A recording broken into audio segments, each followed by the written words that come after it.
할렐루야. 9월 29일 수요일입니다. 디모데전서 6장 1절부터 10절까지 말씀을 읽고 은혜 나누도록 하겠습니다. 무릇 멍에 아래 있는 종들은 자기 상전들을 범사에 마땅히 공경할 자로 알지니 이는 하나님의 이름과 교훈으로 비방을 받지 않게 하려 함이라. 믿는 상전이 있는 자들은 그 상전을 형제라고 가볍게 여기지 말고 더 잘 섬기게 하라. 이는 유익을 받는 자들이 믿는 자요 사랑을 받는 자임이라. 너는 이것들을 가르치고 권하라. 누구든지 다른 교훈을 하며 바른 말 곧 우리 주 예수 그리스도의 말씀과 경건에 관한 교훈을 따르지 아니하면 그는 교만하여 아무것도 알지 못하고 변론과 언쟁을 좋아하는 자니 이로써 투기와 분쟁과 비방과 악한 생각이 나며 마음이 부패하여지고 진리를 잃어버려 경건을 이익의 방도로 생각하는 자들의 다툼이 일어나느니라. 그러나 자족하는 마음이 있으면 경건은 큰 이익이 되느니라. 우리가 세상에 아무것도 가지고 온 것이 없음에 또한 아무것도 가지고 가지 못하리니 우리가 먹을 것과 입을 것이 있은즉 족한 줄로 알 것이니라. 부하려 하는 자들은 시험과 울무와 여러 가지 어리석고 해로운 욕심에 떨어지나니 곧 사람으로 파멸과 멸망에 빠지게 하는 것이니 돈을 사랑함이 일만하게 뿌리가 되나니 이것을 탐내는 자들은 미혹을 받아 믿음에서 떠나 많은 근심으로써 자기를 찔렀도다. 아멘. 이제 디모데전서 말씀도 마무리가 되고 있습니다. 디모데전서 말씀이 6장으로 끝나고 있습니다. 오늘 말씀 중에서 1절과 2절은 5장에 이어지는 말씀이죠. 5장을 전체적으로 보면 성도들을 어떻게 대할 것인가. 디모데가 이제 에베소 교회에 가면 거기 나이 많은 신앙의 선배들도 있고 장로들도 있겠지만 사도 바울이 이 에베소에 디모데를 보내면서 그 장로를 도와주라고 장로를 이렇게 거들어 주라고 이렇게 간 것이 아니고 이제 그 디모데 교회에 담임 목사로 파송을 하는 겁니다. 그러면 가서 당연히 말씀도 선포해야 되고 성도들을 위해서 기도해야 되고 어려운 성도들을 위해서 이제 신방도 해야 되고 그 밖에 이제 교회 일꾼을 세운다든가 크고 작은 많은 일들을 이제 감당을 해야죠. 그러다 보니 여러 가지로 높아심에 디모데를 위해서 기도하다가 편지를 쓰게 된 것인데 그 중에서 5장은 목회자로서 성도들을 어떻게 대할 것인가에 대한 그런 말씀을 주시고 있습니다. 맨 앞에는 교회 나이 많으신 분들 또 남자와 여자들을 어떻게 대할 것인지 그리고 참 과부를 존대할 것 그리고 잘 다스리는 장로와 또 말씀을 가르치는 그런 사명이 있는 자들을 존경할 것 이제 그런 것들에 대해서 말씀을 주셨는데요. 오늘 마지막 부분에는 종들에 대한 지침을 주고 계십니다. 교회 공동체 구성원 중에 종들이 있어요. 오늘날은 쓰지 않는 표현입니다. 과거 로마 시대 때 그 당시 교회를 이렇게 둘러싸고 있는 그 배경, 그 환경에는 당시 로마의 제도가 있겠죠. 노예 제도가 있었습니다. 복잡한 레벨이 있습니다만 크게는 자유자냐 노예냐. 로마에는 그 두 가지 신분이 있었거든요. 자유자냐 노예냐. 그래서 노예였다가 자유자가 되는 경우도 덜어 있습니다만 거의 흔하지 않고 또 자유자로서 노예로 전락하는 그런 경우도 있고 자 그런데 그러다 보니 교회 구성원들 중에 예수님을 구주로 영접한 사람들 중에 신분상 종이었던 자들도 덜어 있었습니다. 어쩌면 자유자들보다 더 많았는지도 모릅니다. 세상에서는 그러니까 교회 밖에서 일상을 사는 동안에는 노예하고 자유자가 동등할 수가 없습니다. 철저한 차별이죠. 자유자들을 적극적으로 우대하고 또 노예들을 하대했습니다. 우리가 옛날에 사극 이런 것을 보면 양반과 상놈, 상놈이라는 것은 본래는 욕이 아니었습니다. 그냥 상인이라는 거죠. 보통 사람이라는 뜻입니다. 당시 신분제도를 보면 이제 왕이 있고요. 그 다음에 이제 양반들이 있습니다. 문반과 무반을 합쳐서 양반 사대부들이 있었고, 그리고 그 아래 상인들, 중인들이 있었습니다. 산원공상이라고 하죠. 예. 선비가 먼저고, 그래서 선비는 양반으로 분류가 되고, 그 다음에 농사 짓는 사람, 그 다음에 산원공상, 이런 사람들이 이제 그 아래고, 그 밑에는 이제 여러 종류의 천민들, 노예들, 뭐 이렇게 백정, 망나니, 뭐 이런 사람들 부류 있는. 근데 이제 사회가 건강하려면 사회 지도층에 해당하는 양반의 숫자는 많지 않고, 그 중인들, 상민들이 많아야 되거든요. 보통 사람들이. 그리고 또 천민은 거의 없어야 되고, 이래야 되는데 조선시대 말기로 가면 신분제도가 거의 무너지다시피 하고 가짜 양반 족보가 매매가 되는 실정이 되다 보니 전 국민의 90%가 양반이 되는 그런 웃지 못할 기현상이 일어나기도 했다고 합니다. 너무나 이렇게 차별이 심하기 때문에 그 상민들이 감당할 수가 없는 것이죠. 이런 불공평이 있어 억울하고, 너무나 그 삼정이 문란해지고 이렇게 하다 보니까 감당을 할 수가 없어서 이제 자기가 살던 고향을 등지고 떠납니다. 유랑객이 되기도 하고, 아예 팔도를 넘어서 만주 쪽으로, 연해주 쪽으로 이주하는 사람들도 많았다고 합니다. 참 안타까운 일이죠. 자, 로마 시대 때에는 그렇게 이주하여 도망갈 데도 없습니다. 그리고 나름대로 제도가 그렇게 자유자들이, 노예들을 그렇게 무자비하게 할 수 없게 여러 가지 조선시대의 양반제도와는 다른 그런 시스템이 있었죠. 어찌되었건 상당히 많은 사람들이 노예 신분이었습니다. 그래, 복음을 전하는 과정에서 신분을 먼저 물어보고 노예야? 저리 꺼져! 이렇게 하지 않았습니다. 노예냐 자유자는 그 로마의 지배를 받는 지역에서 사람들끼리 정한 기준이지 천지를 창조하신 하나님께서 만드신 법은 아니란 말입니다. 그것은 오히려 하나님의 질서와 계명에 반하는 것입니다. 누구든지 남자든 여자든 종이든 자유자든 예수 그리스도를 구주로 영접하고 하나님을 아버지라고 부를 수 있는 것이죠. 누구나 하나님 나라에 갈 수 있는 그런 길은 열려 있는 것입니다. 그렇기 때문에 교회 공동체의 종들, 노예의 신분을 가지고 있는 그런 성도들도 여럿 있습니다. 그런데 그 종들에 대해서는 특별히 상전을 어떻게 대할 것이냐, 상전을 어떻게 대할 것이냐, 그것에 대해서 교회에서 크게 지침을 좀 내려주면 좋겠다. 상전들은 당연히 종들을 짐승처럼 막 부리지 말고 그들에게 이렇게 너무 힘들지 않을 수 있도록 배려를 좀 해줘야 되겠죠. 예수님의 사랑으로. 근데 이 종들이 상전을 어떻게 대할 것이냐. 오늘 말씀 1절에 보면 상전을 공경해야 된다. 그거를 상전 공경하는 것을 마땅한 일이라고 생각을 해야 된다. 어우씨, 왜 우리가 상전을 공경해? 저 사람이나 나나 똑같은 사람인데, 똑같은 하나님의 형상으로 지음받은 인간끼리 누구는 높고 누구는 낮아?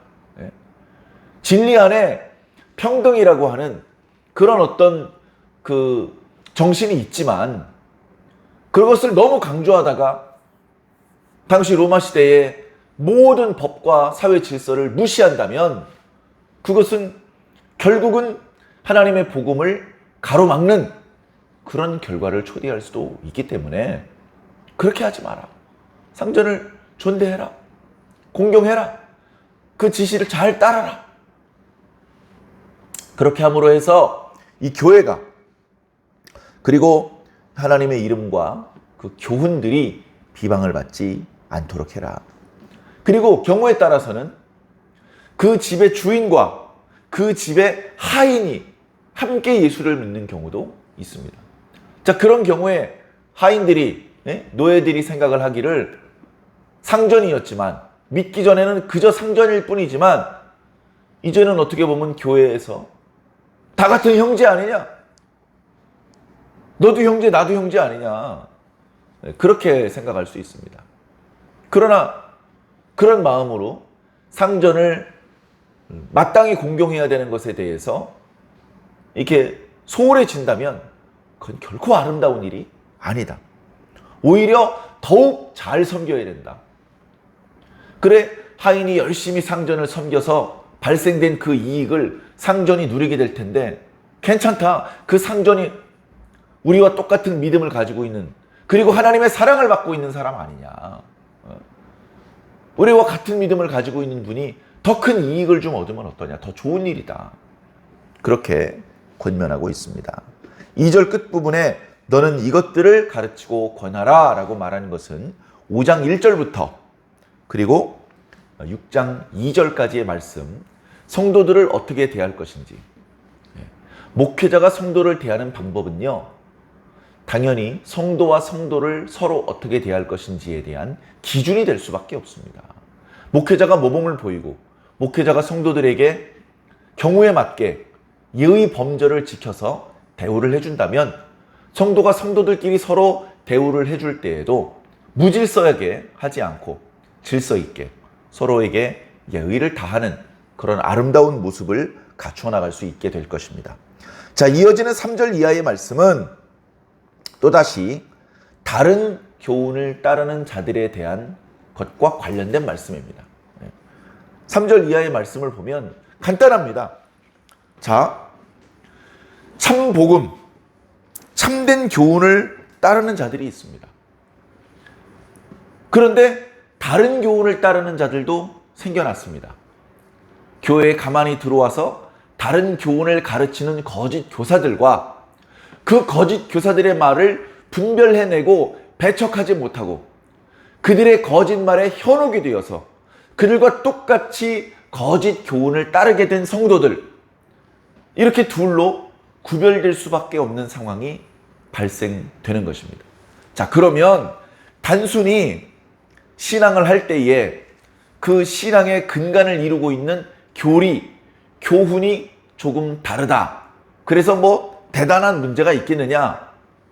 다양한 문제가 거기서부터 파생이 됩니다. 처음에 그 문제는 겉으로 드러나지 않습니다. 그 문제는 아직 그 사람 마음속에 깔려있는 상황입니다. 그런데 그것이 마음속으로만 깔려있다가 병이 고쳐져서 다시 정상으로 돌아오면 좋겠지만 결국은 그 마음속에 깔리기 시작한 잘못된 것들이 무럭무럭 자라서 좋지 않은 결과로 드러나게 된다는 것입니다. 제일 처음에는 거짓 교훈입니다. 하나님을 믿고 하나님의 말씀을 믿는 것 같은데 잘못된 분별로 그 말씀을 어리석게 해석하고 이해하는 그런 단계는 잠시 후에 교만이라는 모습으로 나타나고 있습니다. 그런 사람들은 교만한 것이다. 4절에 보니까 그는 교만하다. 교만한 마음이죠. 모든 악이 교만에서 출발합니다. 교만과 불순종. 자, 그 교만한 마음 때문에 어떻게 되느냐? 배우지 못하게 됩니다. 배우는 사람은 누가 배우는 사람이냐? 겸손한 사람이 배웁니다. 불치하문이라는 말이 있습니다. 아랫사람한테 물어보는 것을 부끄럽게 생각하지 않는다. 그렇게 아랫사람한테 질문을 하고 아랫사람한테 가르쳐달라고 말하는 것을 부끄럽게 여기지 않는 사람은 겸손한 사람입니다. 근데 내가 어떻게 저 아래 것들한테 물어봐? 모르면서도 아는 체 해야지. 교만하면 배울 수가 없는 것입니다. 모르니까, 배우지 못하니까 자꾸 논쟁과 다툼이 일어나는 겁니다. 자기가 알고 있는 그 알량한 것을 가지고 상대방하고 자꾸 다툼을 벌이는 것이죠. 벌써 교만한 마음, 거기서 시기하고 비방하는 상태, 그것을 넘어서 다투는 모습까지 가면 벌써 그 마음속에 거짓 가르침, 교만한 마음, 그런 것들이 이제 겉으로 쏟아져서 드러나버리는 것이 되는 것입니다. 마음이 부패해지는 것이죠. 그리고 그들의 결국은 뭐냐면요, 이득, 돈, 쾌락 이런 것들을 추구하게 됩니다. 그저 거의 똑같은 그런 교훈을 따르는 게 아닙니다. 우리 주변에도 이단이 있죠. 이단이라는 말 자체가 완전히 다른 것이 아니고 끝부분이 다르다 이런 뜻입니다. 끝부분이 다르다. 나머지 같은 부분이 더 많죠. 같은 부분이 훨씬 많다고 방심하고 안심하면 안 됩니다. 끝부분이 다르면 사실은 다 다른 겁니다. 결국 다른 가르침을 따르고 있는 것입니다. 그 다른 가르침을 따르는 자들은 곧바로 교만해지고 상대방을 시기하고 비방하게 되며 다툼으로 이어지게 됩니다. 오늘날 주변의 이단들이 대부분 그 길을 걷고 있지 않습니까? 그래, 그 길을 순박하게 걷기만 하면 그나마 다행인데 무리를 일으킵니다. 결국은 어리석게 쾌락을 탐하게 되고 또 물질적인 이득을 탐하게 됩니다. 그래, 뒤에 보면 그들은 부패하여지고 진리를 잃어버려 경건을 이익의 방도로 생각하게 된다. 그러니 다툼이 끊임없이 일어난다. 경건을 이익의 방도로 생각한다고요? 내가 장로가 되면 더 큰 이득이 있을 거야. 우리 가게에 교인들이 많이 찾아오겠지. 내가 목사가 되면 교회 결정권을 쥐고 교회에서 집행되는 여러 가지 사업을 내 형제들에게 몰아줄 수가 있어. 예를 들면 그런 식으로 생각을 한다는 것이죠. 심지어 교회 재정에 손을 대려는 그런 악한 마음까지도 품을 수 있게 되는 것입니다. 설마 장로 목사가 그러면 안 되죠. 당연히 그런 하나님께서 기뻐하지 않는 모습으로 얼마든지 나아갈 수 있습니다. 그가 어떻게 그렇게 말도 안 되는 범죄를 저지를 수 있느냐. 그가 애시당초 근본이 틀려먹은 사람이었느냐? 아니요. 그도 순수하고 뜨거운 신앙을 가졌던 사람입니다. 자기도 모르게 세상적인 욕심이 자기 속으로 틈타 들어온 것이죠. 그걸 인식하지 못하고 또는 인식했음에도 방치시켰다가 그 악한 생각과 마음이 자기 마음속에서 자란 것입니다. 그래서 그가 우리가 흔히 알고 있는 그런 이단의 교리를 따르는 사람은 아니라 하더라도 결과적으로 자기를 해롭게 하고 심지어 다른 사람마저도 해롭게 하는 그런 일을 저지르게 되는 것이죠. 9절에 보니까 이런 말씀도 있습니다. 부하려는 자들은 이거 벌써 잘못된 것입니다. 그가 참된 교훈을 따르든 거짓된 교훈을 따르든 그것을 떠나서 부하려고 하는 자. 왜 부자가 되려고 합니까? 왜? 거꾸로 말하면 부자가 되고 싶지 않은 사람이 어디 있습니까? 그죠? 가난한 걸 원하는 사람이 어디 있습니까? 부자가 좋죠. 부자가 편안하고요. 부자가 마음이 이렇게 안정이 되고요. 하고 싶은 것도 자유롭게 할 수 있고요. 여러 가지로 좋은 게 많습니다. 기왕이면 여유가 있는 게 좋죠. 그런 생각에 너도나도 부자가 되고 싶어 합니다. 부자가 되는 방법을 일러주는 책들이 아직도 베스트셀러입니다. 모든 사람이 부자가 되고 싶어 하고 돈 버는 방법, 거기에 관심이 많습니다. 그런데 왜 부자가 되려고 하는지 한번 생각해 봐야 됩니다. 왜 부자가 되려고 하느냐? 개인의 이익의 영달을 위해서, 잘 먹고 잘 살기 위해서 그런 목적을 가지고 부자가 되면요, 결국 부자가 되더라도 그 돈을 죄 짓는 데 쓰게 됩니다. 자신의 의지로 그걸 컨트롤할 수가 없어요. 죄보다 내가 힘이 강해야 되는데 힘이 약합니다. 죄가 시키는 대로 할 수밖에 없습니다. 하나님 나라의 확장을 위해서 부자가 되는 것은 아름답습니다. 그런 뜻이라면 하나님께 부자가 되게 해달라고 기도해 볼 수 있을 것 같습니다. 그러나 조심해야 됩니다. 돈은 생각보다 많은 유혹이 따라오기 때문에 하나님 나라 확장을 위해서 많은 돈을 벌다가 하나님 나라 확장을 위해서는 별로 쓰지 못하고 역시 죄를 짓는데 그 돈을 탕진하는 경우도 더러 많이 보게 되는 것입니다. 그게 내 맘대로 되는 게 아니에요. 돈이 내 거다라는 생각을 하는 순간 썩기 시작하는 겁니다. 돈이 내 게 아닙니다. 돈 하나님 겁니다. 그런 분명한 깨달음이 있을 때라야 돈 때문에 유혹에 끌려다니지 않을 수 있는데 쉬운 문제가 아닙니다. 이와 관련해서는 좀 더 기도해 보시고 좀 더 묵상해 보시고 관련되어서 성경책과 또는 관련된 여러 좋은 신앙 서적들을 참고해 주시기를 부탁을 드립니다. 우리가 이 땅에 있는 동안에 돈과 무관하게 살 수가 없잖아요. 자, 그래 그 유혹을 뿌리치지 못하고 그리고 어떤 분별력이 없이 부하려고 하는 자들은 결국은 시험과 올무와 욕심에 떨어질 수밖에 없습니다. 자기 자신을 해롭게 할 수밖에 없다는 것이죠. 뿐만 아니고 뒤에 이어지는 말씀을 보면 사람으로 쉽게 말하면 다른 사람들을 파멸과 멸망에 빠지게 한다. 멸망에 빠지게 한다는 말은 이런 겁니다. 함께 배를 타고 가고 있는데 그 배를 침몰시키는 역할을 한다. 그럼 자기만 물에 빠지는 것이 아니고 함께 그 배에 타고 있던 사람들조차 빠지게 만든다. 10절에 보니까요. 돈을 사랑함이 일만하게 뿌리다. 돈을 사랑하면 안 됩니다. 돈을 벌지 말라는 말씀이 아닙니다. 기왕이면 더 큰 돈을 버십시오. 큰 돈을 버시되 그 돈을 사랑하지는 마세요. 이거를 분별을 못하는 성도들을 많이 보았습니다. 돈을 버는 순간 돈을 사랑하게 되더라고요. 그래서 돈이 무서운 겁니다. 돈을 많이 버세요. 돈을 더 많이 벌 수 있는 유능한 사람이 되세요.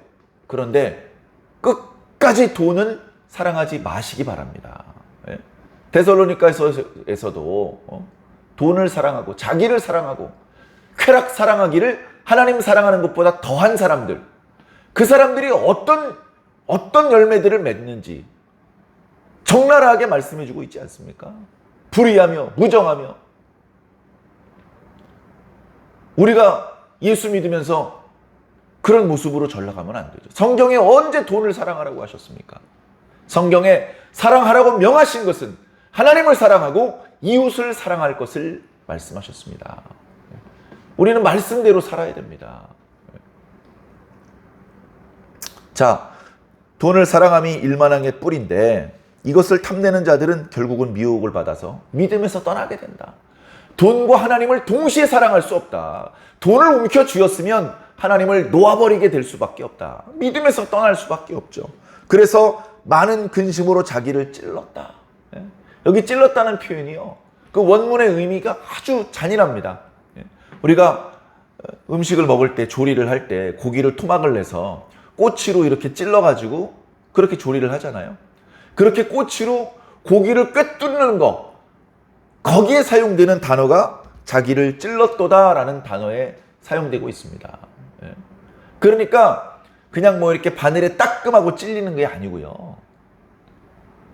굵은 나무 토막이 자기 옆구리를 꿰뚫고 반대쪽으로 튀어나오는, 이 정도 되면 고통은 고통대로 말로 할 수 없을 뿐 아니라 거의 생명을 부지하기 어려운 중상을 입는 것입니다. 왜 이렇게 치명상을 얻어가면서까지 돈을 사랑해야 됩니까?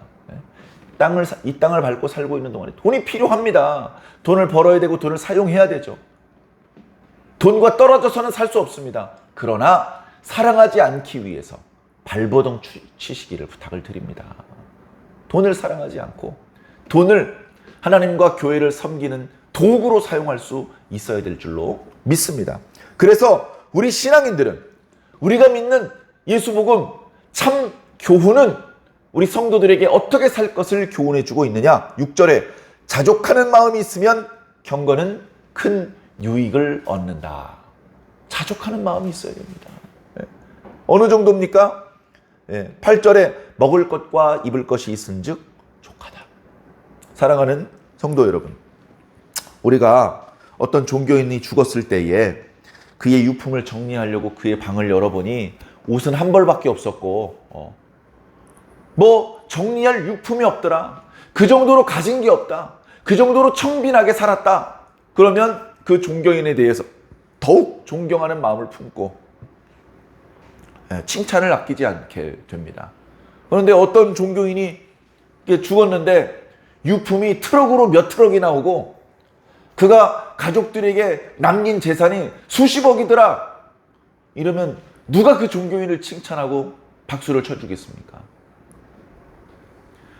사도 바울이 오늘날 우리 대한민국에 수만 성도를 자랑하는 큰 교회 목사님보다 얼마나 돈을 더 많이 받았습니까? 어디 가서 누구에게 얼마나 큰 돈을 그 사도 바울의 기도와 말씀의 보상으로 받았습니까? 사도 바울이 얼마나 여러 벌의 고급 옷을 입었으며 얼마나 고급진 그런 운송기구 마차나 나귀를 타고 다녔습니까? 얼마나 값지고 기름진 음식을 많이 먹었습니까?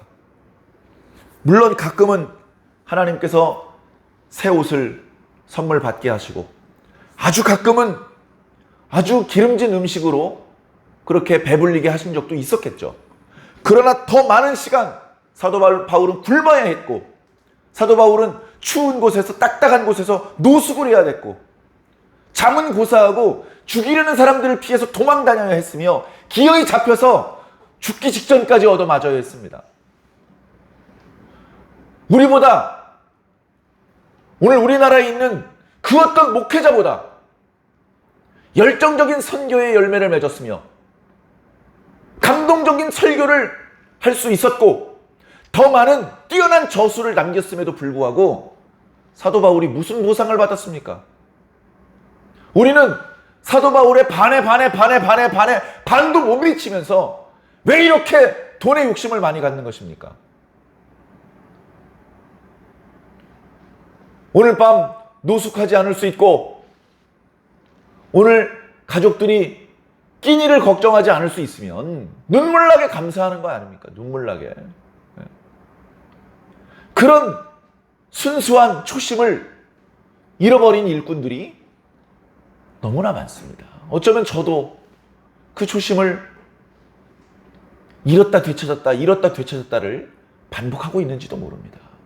사랑하는 성도 여러분, 그 초심을 잃어버리고서는 온전한 주의 종으로 일할 수 없습니다. 아무리 성경을 해박하게 많이 알고 있고 아무 때나 말씀을 유창하게 선포할 수 있는 그런 재능을 하나님께서 주셨더라도 그를 통해서는 하나님께서 영광을 받으실 수 없고 그를 통해서는 죽어가는 영혼을 살릴 수 있는 그런 은혜의 도구로 쓰임받을 수가 없습니다. 오히려 잘 믿는 사람들 실족시키지 않으면 다행이죠.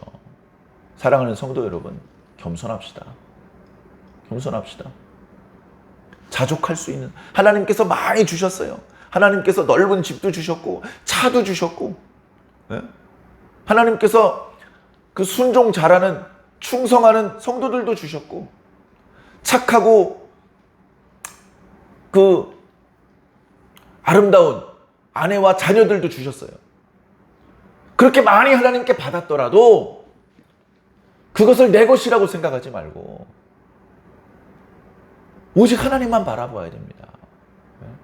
오직 하나님만 바라보고 하나님의 뜻대로 하나님께서 주신 그 많은 것들을 하나님의 뜻을 위해서 사용을 해야 되는 것이죠.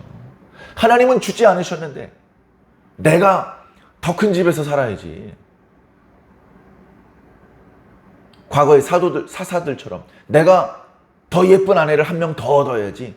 이런 생각에 빠진다면 그는 자기만 멸망시키는 것이 아니고 많은 사람들에게 실망감을 안겨주며 실족시키는 그런 일을 하게 될 수도 있는 것입니다.